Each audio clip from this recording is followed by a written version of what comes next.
व्यापारियों की हुंकार। प्रतिनिधि उद्योग व्यापार मंडल ने प्रधानमंत्री और मुख्यमंत्री को संबोधित ज्ञापन सौंपा।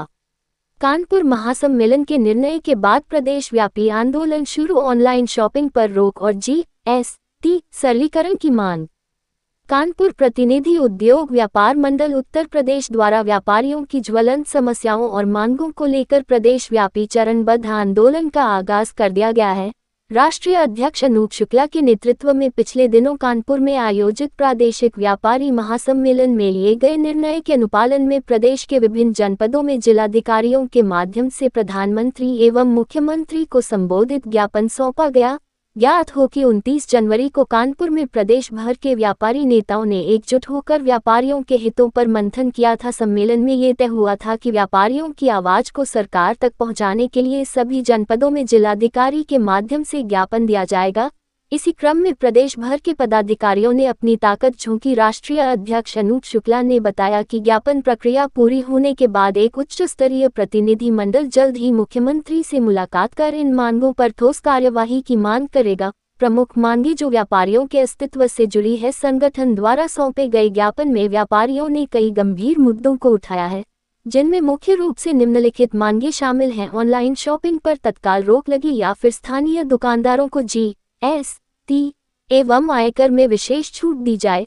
साथ ही ई-वे बिल की सीमा को बढ़ाकर 2 लाख रुपए से शुरू किया जाए। व्यापारियों की सुरक्षा सुनिश्चित करने हेतु व्यापारी सुरक्षा आयोग का तत्काल गठन हो। ब्रांडेड गल्ले को टैक्स फ्री किया जाए। मंडी शुल्क पूरी तरह समाप्त हो और पेट्रोल डीजल को GST के दायरे में लाया जाए। छोटे दुकानदारों और फेरी वालों के लिए स्पष्ट विस्थापन नीति बने और उन्हें पक्की दुकानें आवंटित की जाएं। साथ ही हस्त निर्मित पीतल उद्योग को लघु उद्योग का दर्जा मिले। व्यापारियों के लिए पेंशन योजना लागू हो। बीमा राशि को दोगुना किया जाए और बैंकों से रियायती दरों पर आसान लोन की सुविधा मिले। GST अधिकारियों द्वारा छापेमारी के नाम पर व्यापारियों का उत्पीड़न बंद हो और समस्याओं के समाधान के लिए सिंगल विंडो सिस्टम लागू किया जाए। ज्ञापन कार्यक्रम के दौरान संगठन की एकजुटता देखने को मिली। इस अवसर पर मुख्य रूप से जिलाध्यक्ष JP यादव, राष्ट्रीय सचिव रजत सिंह गौर, सेंट्रल यूपी अध्यक्ष अनिल शुक्ला, पूर्व पार्षद कीर्ति अग्निहोत्री, मंडल प्रभारी आशीष त्रिवेदी, महिला जिलाध्यक्ष मधु सिंह, युवा नगर अध्यक्ष आकाश जायसवाल, जिला महासचिव शरीक अहमद और राष्ट्रीय सचिव रामशंकर गुप्ता समेत भारी संख्या में व्यापारी नेता व पदाधिकारी उपस्थित रहे। मंडल प्रदेश के विभिन्न जनपदों में माननीय जिलाधिकारी महोदय के माध्यम से माननीय मुख्यमंत्री जी को, माननीय प्रधानमंत्री जी को एक ज्ञापन प्रेषित कर रहा है।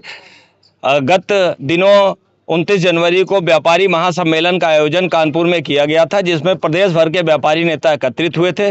उन्होंने अपनी मांगों को, अपनी समस्याओं को वहां पर रखा था। उन्हीं मांगों को लेकर के एक प्रतिनिधि मंडल आज जिलाधिकारी महोदय के माध्यम से आज मुख्यमंत्री जी, प्रधानमंत्री जी को भेज रहा है। आज ये ज्ञापन प्रदेश के विभिन्न जनपदों में माननीय मुख्यमंत्री जी को, प्रधानमंत्री जी को जा रहा है जिलाधिकारी महोदय के माध्यम से। मांगे हैं कि व्यापारियों को सुरक्षा आयोग की बात की थी सरकार ने, अभी तक पूर्ण नहीं हुआ है। व्यापारी सुरक्षा आयोग का गठन तत्काल हो, मंडी शुल्क की समाप्ति हो, ऑनलाइन शॉपिंग को लेकर के सरकार ऑनलाइन शॉपिंग बंद करे या ऑनलाइन शॉपिंग बंद करने की स्थिति में नहीं है सरकार, तो व्यापारियों को विशेष पैकेज दे। GST, इनकम टैक्स, अन्य विषयों को लेकर के उनको राहत देने की बात की जाए।